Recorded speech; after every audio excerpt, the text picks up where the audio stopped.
భూమాఫియాను వదిలిపెట్టబోం, కూలీలు మహిళలు దగాపడ్డరు, నకిలీ భూదాన్ సీల్తో ఫోర్జరీ పట్టాలు, అమాయక పేదల్ని నిలువునా దోచుకుండ్రు, దొంగలను వదిలేసి పేదల ఇండ్ల మీదకి బుల్డోజర్లు పంపించిండ్రు, వెలుగుమట్ల భూబాధితులకు అండగా ఉంటా, బీసీలపై కక్ష సాధింపెందుకు, మండలిలో భూకుంభకోణంపై నిలదీస్తాం, మండలిలో మాట్లాడతానని చెప్పింది. దీని మీద పేదలకు ఆ స్థలాలను రెగ్యులరైజ్ చేయాలి, శాశ్వత పట్టాలు దక్కే వరకు పోరాటం. తెలంగాణ రాజ్యాధికార పార్టీ అధినేత ఎమ్మెల్సీ తీన్మార్ మల్లన్న నిన్న అక్కడ మాట్లాడిండు. నిన్న అక్కడికి వెళ్ళినాం మేమంతా కలిసి.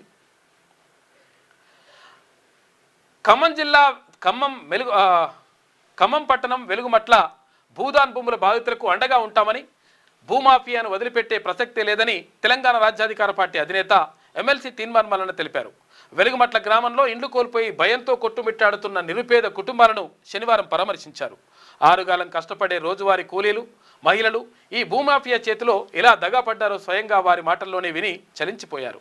స్థానిక అధికారులతో ఈ వ్యవహారంపై సుదీర్ఘంగా చర్చించారు. పాపం దారుణంగా ఉంది అక్కడ అంబేద్కర్ సెంటర్లో, అదేంటి దాంట్లో కానీ కమ్యూనిటీ హాల్లో కానీ, తర్వాత అక్కడక్కడ వాళ్ళు తలదాచుకుంటున్నటువంటి పరిస్థితి, ఏం తినాలో అర్థం కాక, ఏం చేయాలో అర్థం కాక, మొత్తం ఇల్లు లేక మొత్తం కూడా రోడ్డు మీద పడిపోతే జీవితాలు, వాళ్ళ హృదయ విదారకంగా ఉన్న ఘటనలు. పాపం కొంతమంది చెప్పలేకపోతున్నారు, కొంతమంది మాట్లాడలేకపోతున్నారు, కొంతమంది బయటకు రాలేకపోతున్నారు, ఏం చేయాలనో అర్థం కానటువంటి పరిస్థితుల్లో ఉన్నారు అక్కడ వెలుగుమట్లలో ఉన్నటువంటి కొంతమంది బాధితులు. వాళ్ళ దయనీయమైనటువంటి ఘటనలు. అసలు మమ్మల్ని పట్టించుకున్న వాళ్ళు ఎవరు మా గురించి ఆలోచిస్తారు?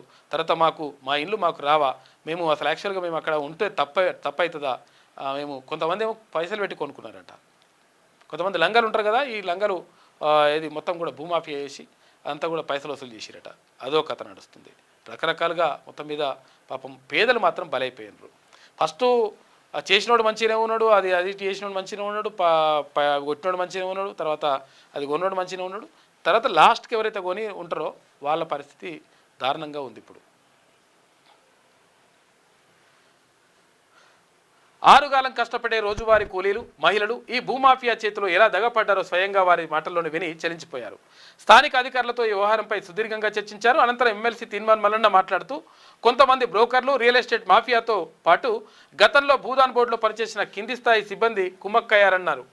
అయితే పాత స్టాంప్ పేపర్లు, నకిలీ భూదాన్ సీల్స్ ఉపయోగించి తలా 100 చదరపు గజాల ఫోర్జరీ పట్టాలు సృష్టించి అమాయక పేదలను నిలువునా దోచుకున్నారని చెప్పారు. లక్షలు దండుకుంటున్న ఆ దొంగలను వదిలేసి గూడు కట్టుకున్న పేదల ఇండ్ల మీదకు అధికారులు బుల్డోజర్లు పంపడం దారుణమన్నారు. ఇక భూదాన్ భూముల్లో పేదల నిర్మించుకున్నటువంటి ఇండ్లకు రక్షణ కల్పిస్తూ హైకోర్టు పలుమార్లు తీర్పులు ఇచ్చిందని, 2018, 2021, 2023లో ఇచ్చిన తీర్పుల్లో ఎంక్వైరీని ఎవరిని ఖాళీ చేయొద్దన్నదని కోర్టు చెప్పింది. అయితే 2023 ఆర్డర్ ప్రకారం ఇక్కడ వారు పేదలను గుర్తించిన న్యాయస్థానం ఇప్పటికే ఉన్న ఇండ్లపై యథాతథ స్థితిని కొనసాగించాలని ఆదేశించింది. అయితే ఈ ఉత్తర్వుల ప్రకారం అధికారులు పేదల ఇండ్ల వైపు వస్తే ఊరుకునేది లేదని హెచ్చరించారు. 1950 కౌలుదారి చట్టం సెక్షన్ 32 ప్రకారం ఎవరైనా ఖాళీ చేయించాలంటే తహసీల్దార్ ద్వారా ఎంతో కూడా చేసుకోవాలి. మొత్తం మీద నిన్న తెలంగాణ రాజ్యాధికార పార్టీ ఆధ్వర్యంలో ఎమ్మెల్సీ తీన్మార్ మల్లన్న, నేను 100% ఈ ప్రాంతం ఓట్లేసి నన్ను గెలిపించింది, ఖమ్మం జిల్లా గెలిపించింది నన్ను, తర్వాత నల్లగొండ, వరంగల్, ఖమ్మం ఉమ్మడి జిల్లాలు నన్ను గెలిపించినాయి కాబట్టి ఈ ఖమ్మం నన్ను గెలిపించి నన్ను హక్కును చేర్చుకున్నది కాబట్టి 100% మీకోసం నేను ఉంటా, తర్వాత మీకోసం నేను పాటు పడతా, మీకు అన్యాయం ఎట్టి పరిస్థితుల్లో జరగనివ్వనని చెప్పేసి తీన్మార్ మల్లన్న అక్కడ స్పష్టం చేసిండు. చెత్తబుట్టలో వేయండి, విద్యారంగ అభ్యున్నతి కోసం సిఫారసులేవి, టీచర్ల జీతాలు తగ్గించాలనడం సిగ్గుచేటు, చాక్పీసులు లేక స్కావెంజర్లు లేక స్కూళ్ళు అల్లాడుతుంటే పరిష్కారం చూపరా, ఉత్తీర్ణత మార్కుల్ని 45% పెంచడం దుర్మార్గం, పేదలు ఉన్నత విద్యకు దూరమయ్యే ప్రమాదం ఉందని చెప్పేసి అంటున్నాడు కేంద్ర మంత్రి బండి సంజయ్. విద్యా కమిషన్ రిపోర్టుపై సీరియస్ అయ్యాడు. 10 ఏళ్లుగా అన్యాయం, ఎలాంటి పదవి ఇయ్యలే, అయినా నిరంతరంగా పనిచేస్తున్నా, ఈసారైనా రాజ్యసభ అవకాశం ఇవ్వండి, వయసుతో సంబంధం లేకుండా పార్టీ కోసం కష్టపడి పనిచేస్తున్నా, ఎక్కడ అన్యాయం జరిగినా అక్కడ నేను ఉంటా, కాంగ్రెస్ సీనియర్ నేత హనుమంతరావు అంటుండు. వి హనుమంతరావు. కన్న కొడుకు కర్కశత్వం, తల్లిని సజీవ దహనం చేసిన కుమారుడు అంట. చూసుకో, ఈడేం మనిషివాడు. నిజామాబాద్ జిల్లా కోటగిరిలో ఘటన, మద్యానికి బానిస అయిపోయిండు, తల్లి భూమపై దాడి చేసిండు, తల్లిపై పాత బట్టలేసి నిప్పంటించిండట కొడుకు. వాడు కొడుకు ఎట్లయితాడు, వాడు రాక్షసుడు. ఇక టీటీడీ వార్షిక బడ్జెట్ 5,456 కోట్లట. బడ్జెట్కు ధర్మకర్తల మండలి ఆమోదం. ఒంటిమిట్ట జాంబవంతుడి విగ్రహ ఏర్పాటుకు 20.17 కోట్ల రూపాయలు కేటాయింపు. ఒంటిమిట్ట కోదండరామ కళ్యాణోత్సవానికి వచ్చే భక్తులకు ఉచిత లడ్డు పంపిణీ అంట. ఇక ధర్మకర్తల మండలి కీలక నిర్ణయం తీసుకున్నది.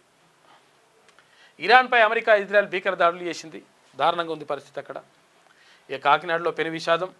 బాణసంచ తయారీ కేంద్రంలో భారీ పేలుడు జరిగింది. 20 మంది కార్మికులు సజీవ దహనమయ్యారు. పాపం పేదల ఇండ్లే కాదు, గుళ్ళు మఠాలు వదలట్లేదంట. మొన్న హైడ్రాతో పేదల ఇండ్లు, నిన్న ఖమ్మంలో కూల్చివేతలు, ఇప్పుడేమో విశాఖ శారదాపీఠం.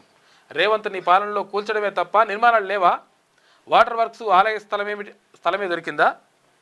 సీఎం రేవంత్ 17 ఎకరాల ప్రభుత్వ భూమిని అల్లుడు మేలలకు అక్రమంగా కట్టబెట్టిండు. ఓపెన్ యాక్షన్ వేస్తే 100 కోట్లు వచ్చేవి, కానీ నామినేషన్ పద్ధతిలో కట్టబెట్టిండని చెప్పేసి హరీష్ రావు అంటుండు. ఫిబ్రవరిలోనే పీక్ స్టేజ్, రికార్డు స్థాయిలో విద్యుత్ వినియోగం అంట. ఎందుకంటే ఎండలు పెరుగుతున్నాయి కదా, విద్యుత్ కూడా ఎక్కువ పెరుగుతుంది వినియోగం. 6,057 మెగావాట్ల గరిష్ట డిమాండ్ నమోదు. గతేడాది కంటే ఈ 200 మెగావాట్లు అధికమట. ఇక ఎండల తీవ్రత పెరగడం, వ్యవసాయ అవసరాల కోసం భారీగా వినియోగం. మే నెలలో మరింతగా పెరిగే ఛాన్స్ ఉందట. ఏది? కరెంటు. 1,00,000 ఎకరాల కుంభకోణం, రియల్ మాఫియా చేతుల్లో బందీ. తక్షణమే స్వాధీనం చేసుకోవాలి. ప్రోబిటెడ్ లిస్టులో పెట్టిన రిజిస్ట్రేషన్లు జరుగుతున్నాయి. అధికారుల అండ లేకుండా సాధ్యమా? హైకోర్టు సింగిల్ జడ్జితో విచారణ చేయాలి. భూముల శ్వేతపత్రం విడుదల చేయాలి. పేదల ఇండ్లపైకి జేసీబీలు, పెద్దల విల్లాలకు నోటీసులు ఇయ్యరా?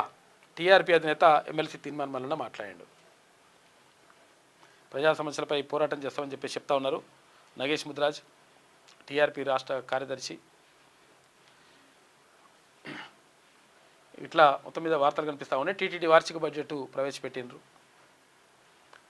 నిన్న అక్కడ హృదయ విదారకమైనటువంటి ఘటనలు పాపం చూస్తుంటే గుండె తరుక్కుపోయేటువంటి ఘటనలు ఉన్నాయి. అక్కడ ఖమ్మంలో వెలుగుమట్ల దగ్గర వాళ్ళ బాధలు కాదు అసలు పాపం, వాళ్ళందరూ కూడా అక్కడ వచ్చిండ్రు. నిన్న తిరుమల మాట్లాడిండు. ఇంకో మొత్తం కూల్చివేతలు మామూలుగా లేవు. ఇట్లా మొత్తం శ్మశానం చేసి పడేసింది. ఇగో ఏడుపు పాపం మామూలుగా కాదు. ఇక్కడ వాళ్ళది అసలు చెప్పలేని బాధ, చెప్పలేని గోస ఉన్నది. అసలు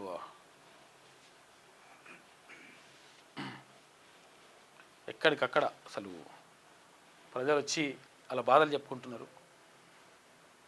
గూడు చెదిరి గుండె పగిలిపోయింది పాపం వాళ్ళది. దారుణమైన పరిస్థితులు ఎక్కడ చూసినా కానీ. ఇగో చిన్నబాబు ఇట్లా వెలుగుమట్ల ఘటనకు సంబంధించినటువంటి ఈ చిత్రాన్ని చూసుకోవచ్చు.